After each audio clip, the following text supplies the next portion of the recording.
The digging goes on non-stop. Official figures show 25,000 people are currently working on the Mammoth project. It's scheduled to be completed inside a year, all under the watchful eye of the military, which promises the waterway project will help transform the country.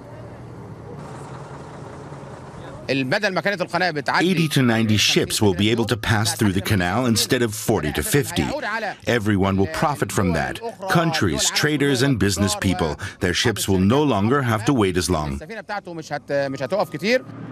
Current wait times can be as long as 18 hours, making up a large portion of the total passage time. The ships have to wait because parts of the canal are very narrow, making it impossible for ships to pass each other. Now, a 34-kilometer-long waterway will be built parallel to the original canal. At the same time, sections of the old canal will be expanded and deepened, also shortening the waiting time by a third.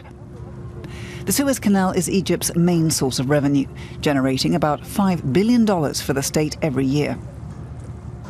Egyptian authorities say the improvements to the canal could double that, but the figure is speculative and project studies remain sealed.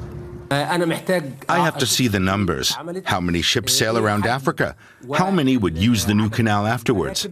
And you have to know how much money these ships would save to be able to calculate what you could charge for the passage fees. Only then can you estimate the economic viability of the project. I haven't seen such a study. The majority of Egypt's population is in favor of the construction.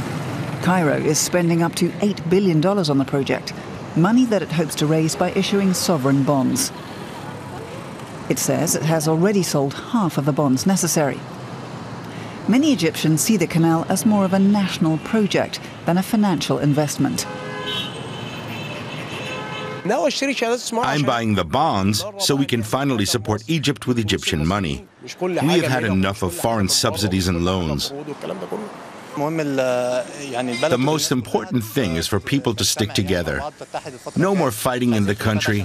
The last 3 years were more than enough. Whether widening the Suez Canal will be a profitable endeavor in the end remains to be seen.